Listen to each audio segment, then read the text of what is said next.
Bem-vindos de volta ao Visual na TV e agora eu tenho a honra de receber a Ana Paula. Seja muito bem-vinda ao Visual na TV. Obrigada. E também a Rosimeira, seja muito bem-vinda. Obrigada. Hoje a gente vai falar sobre o autismo, mais especificamente sobre a Associação Guarapuavana Mundo Azul, que elas, uma das criadoras, estão aqui as duas, claro, tem mais pais participando, mas elas são as responsáveis aí pela Mundo Azul, essa associação que está sendo criada. A Ana Paula é mãe da Caroline e da Gabriela, elas têm 6 anos, são gêmeas e têm autismo. Sim. E a Rosimeira é psicóloga da associação. Vou começar conversando com você, Ana, como que você descobriu o autismo nas meninas?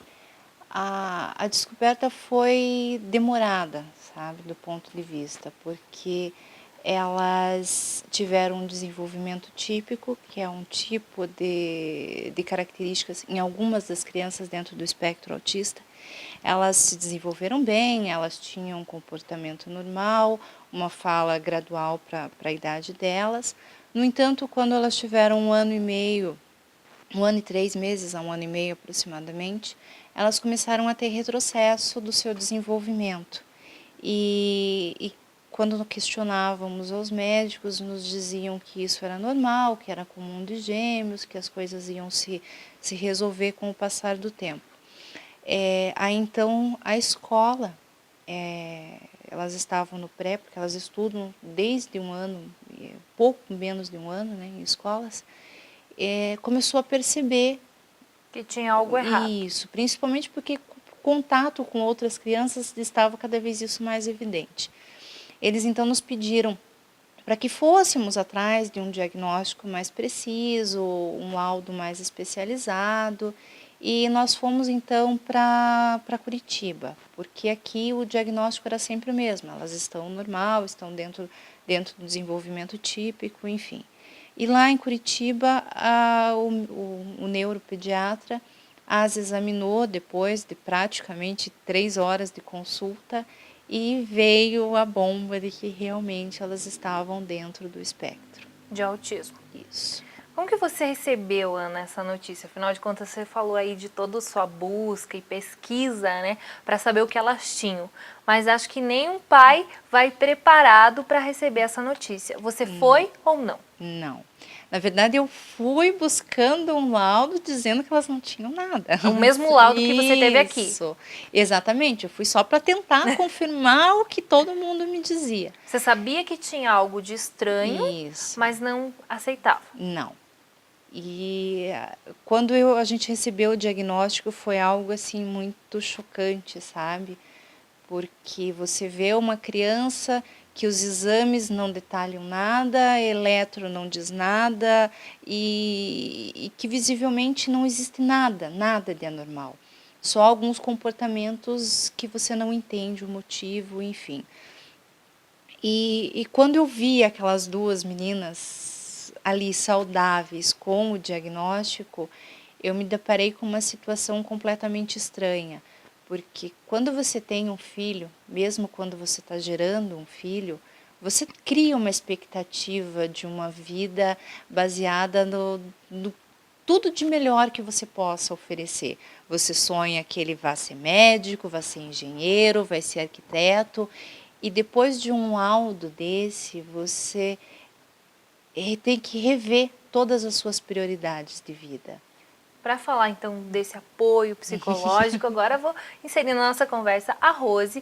A Rose que é prima, isso, Ana? Sua? Isso. É prima. Prima irmã, na verdade. Prima irmã, madrinha também das meninas. A Rose estava recém-formada em psicologia na época que a Ana descobriu, foi isso? Isso, eu tinha acabado de sair da faculdade, né? E a gente começou a perceber que existiam algumas coisas que precisavam ser avaliadas, né? E quando a gente conseguiu o diagnóstico, né, a gente foi atrás, eu fui atrás de capacitação para isso, né, fui em Curitiba, fiz cursos e ainda continuo fazendo até hoje, né, a gente selecionou profissionais como fono, pedagoga, né, para conseguir equipar essa equipe toda que a gente precisava para atendimento delas, né? E a gente conseguiu formar esse número de profissionais para conseguir atender elas, que são as mesmas pessoas até hoje. Ana, hoje a associação conta com mais ou menos quantos pais? Algo em torno de 20, eu não diria para você 20 pais, mas são 20 amigos e pais, sabe? Porque a associação ela não é montada só como pais, mas existem pessoas que abraçaram a causa, que a princípio não teriam nada a ver com o espectro autista, mas que também estão nos ajudando, assim. E profissionais que se interessaram pela causa. Quantas crianças tem lá, Rose? Dentro do grupo a gente tem uma média de 12 a 20, né? É porque alguns, pela questão faltante, né? Alguns dias alguns pais vão, mas no geral é mais ou menos por esse número. Esse trabalho é realizado com o pai e com a criança ou somente com a criança?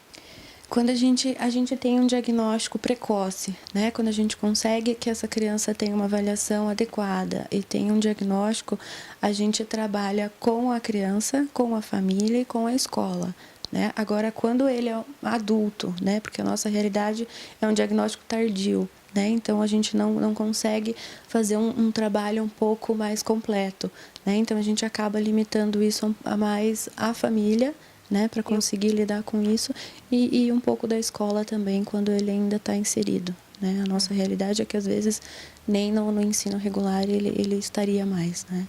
A Rose falou aí de diagnóstico, a gente comentou, Ana, que você com 1 ano e 3 meses já observou alguma diferença nas meninas, mas o diagnóstico veio com quantos anos? Só com 3 anos e meio. 3 anos e meio, ou seja, passou muito tempo. Muito.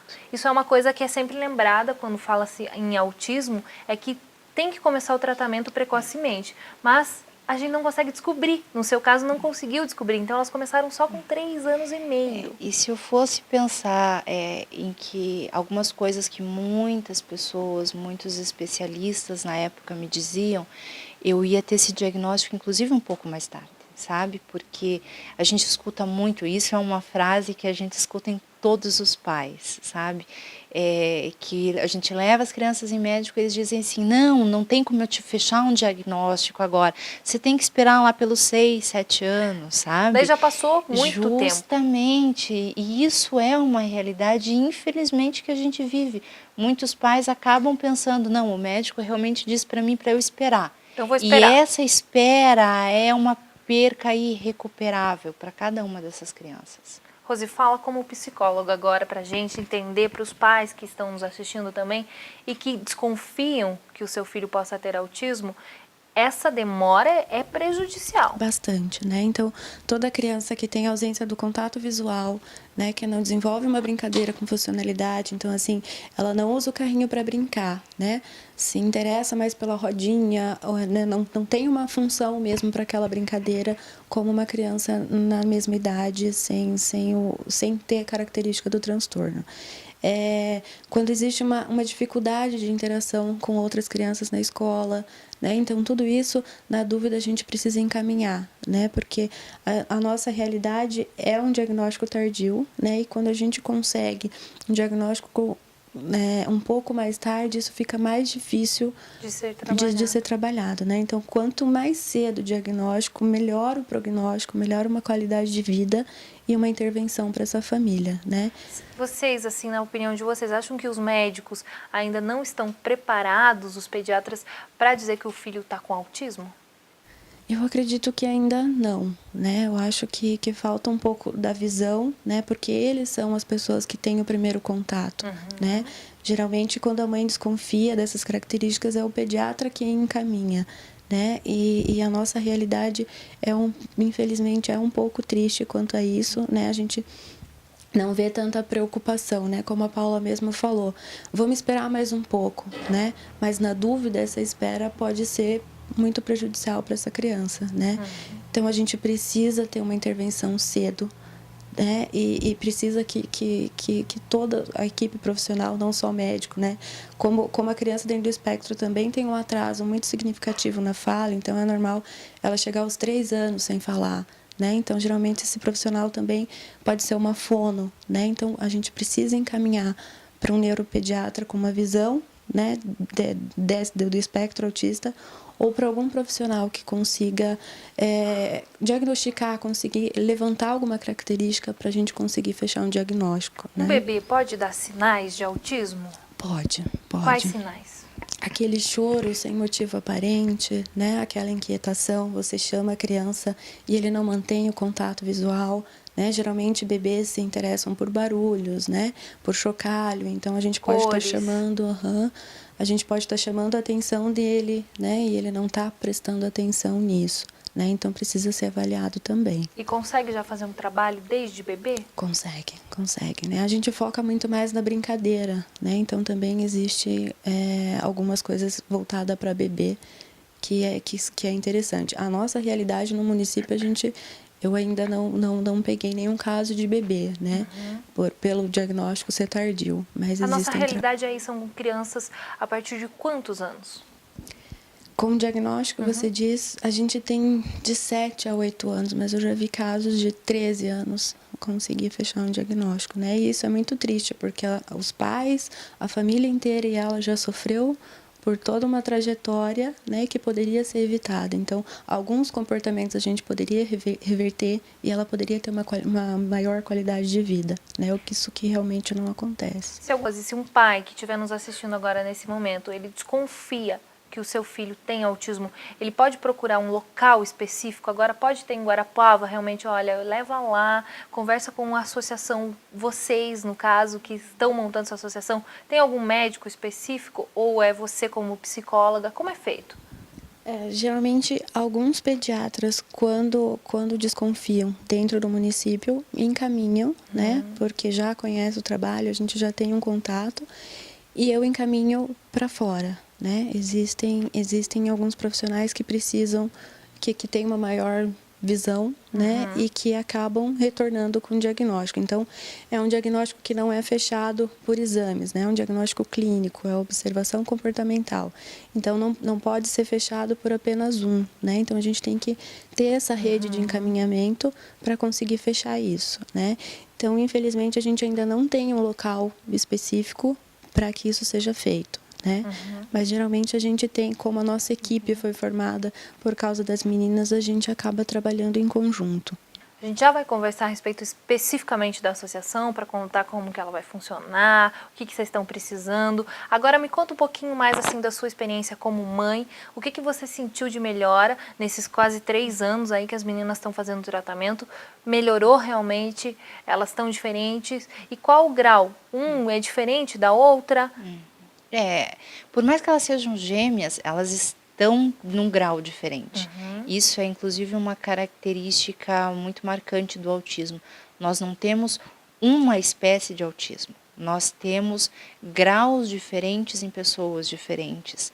E tudo isso, ele tem que ser focado e trabalhado em relação a isso. A gente nota, por exemplo, lá em casa, que ela tem um desenvolvimento um pouco mais padrão e a outra tem um desenvolvimento um pouco mais lento, mas cada uma tem as suas limitações e suas capacidades. Então, elas são vistas dentro de casa, assim como qualquer outra criança, dentro do seu quadro necessário de desenvolvimento. E quanto aos avanços que elas conseguiram, foram notórios, sabe? A gente até agradece e muito a possibilidade que a gente teve de desenvolver esse trabalho junto com elas, que ele foi real e necessário para que esse desenvolvimento que vem acontecendo dia a dia acontecesse. E se essa intervenção não tivesse ocorrido, bem provavelmente elas ainda não estariam falando, não estariam se comunicando e não teriam a possibilidade de conseguir lutar por uma interação social. Elas estudam em colégio regular. Regular. Isso também foi algo que você decidiu, não? A partir do momento que você descobriu, afinal de contas elas já estudavam desde pequenininha, né? Já. Mas quando você descobriu ali com 3 anos e meio que elas tinham autismo, você decidiu mantê-las num colégio tradicional, que tivesse convivência, até porque a gente não tem nada especializado, mas para ela ter essa interação? A intenção do tratamento em si, ele já busca a integração social, ele busca uma forma dessa criança ser inserida no mundo, seja ele escolar ou até mesmo no mercado de trabalho.